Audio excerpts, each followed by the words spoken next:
For today's video guys, no, gandang morning pala sa inyong lahat. So, tingnan yung itsura ko ngayon guys. Kasi naglaba ako ng tambak na labahan. So, ngayon pupunta pala ako kay Ate Josie kasi nahingi siya ng tulong.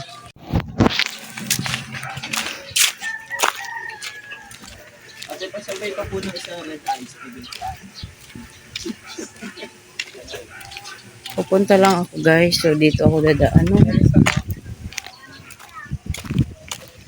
Kasi yung kapitbahay namin, pumunta dito sa amin nagpapatulong kung nagsisinsin daw yung tahi ng kanyang single sewing machine at hindi daw tumatahi ba, tsaka nagsisinsin. Ayun ang sabi niya. Pero hindi naman ako mekaniko guys. Titignan ko lang kung paano. So ito pala yung aking dala.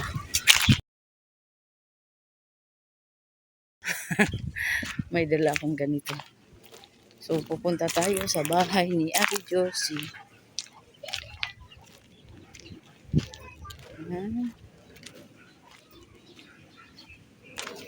Ito ako ngayon guys. Tawagin natin si Ate Josie. Diba may aso?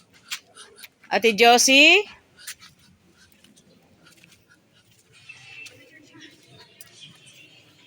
Ate Josie?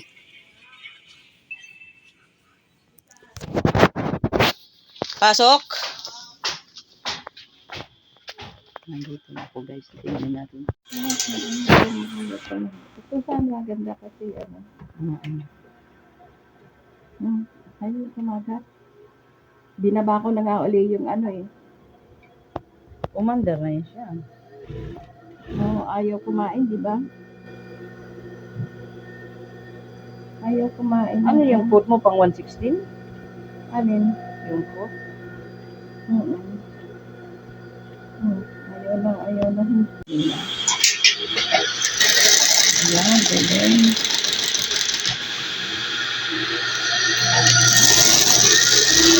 Ayun na siya guys. Nung kaninang apak na si Josie, namuruglim na siya, walang tahi. So ayan, okay na yung tawag niya. Hindi na siya gagasto sa mekaniko.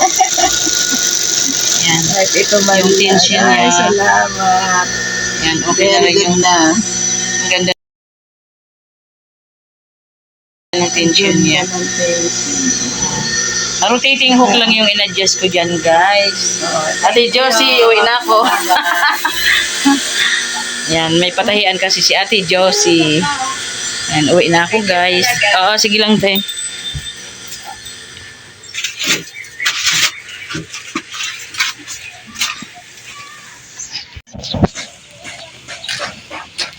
So, ayan guys, no, pauwi na ako guys. Para natuloy ako naging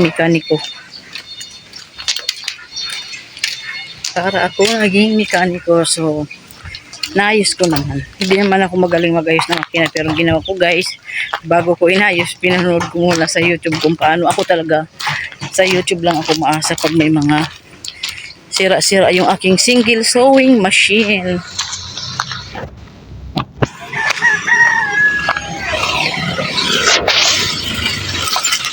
Meron ako dyan, kuya?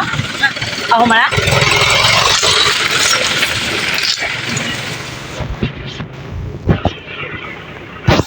Tinanong ko lang yung nag-deliver ng tubig, no?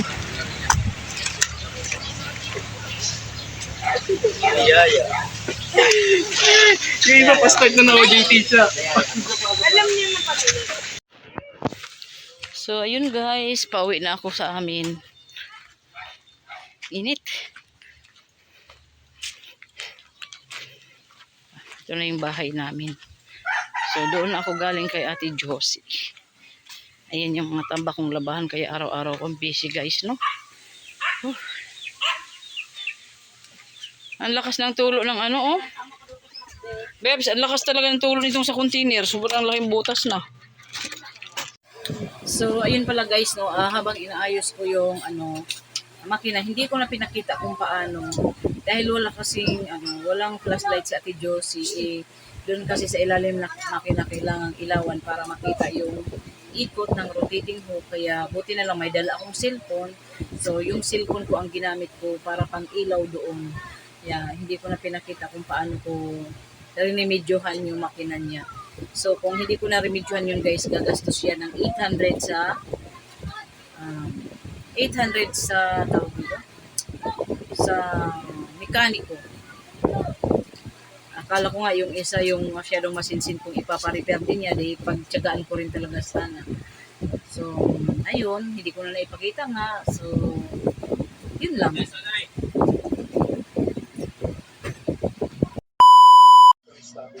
So, ang tamang timing niya guys, ayan.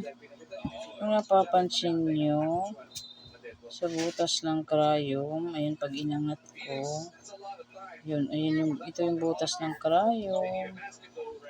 Ayan. Ayan yung butas ng karayom. So, ito yung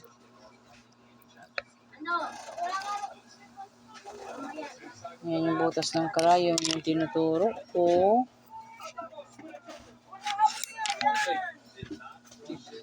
So, ayan siya, oh. Tingnan nyo po, pag inikot ko yan,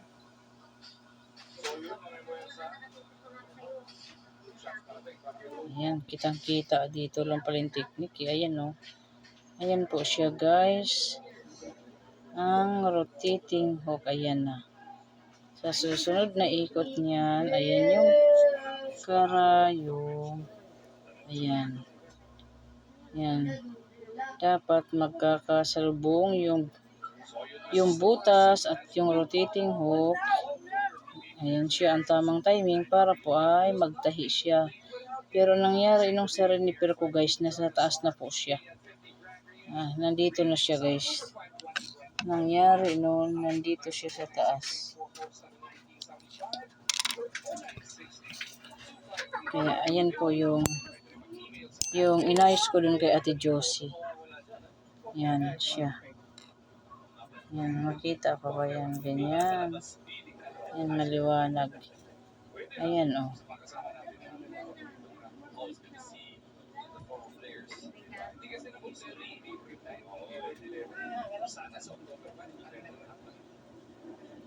Yan ang karayom. At sasalubong sila ng yan, hibla lang ng ayan, oh. Yan, hibla lang, buhok lang ang pagitan. So, ayun yung inayos ko kay Ate Josie, guys. So, yun, guys. Maraming salamat.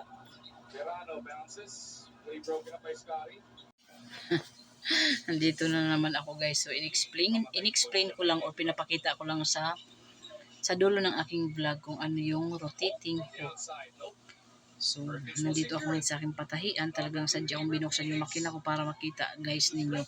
May share ko sa inyo kung anong aba yung aking inayos dun kay Ate Josie. So, ayun lang po, guys. Hanggang dito lang po. Dito na po nagtatapos ang video ko sa araw na ito. May 16. So, Team Survivors, maraming salamat. Don't skip ads, and sa mga nakapanood na hindi pa nakasubscribe, huwag niyo pong kalimutang mag-subscribe. So, yun lang po. Maraming salamat. Bye-bye.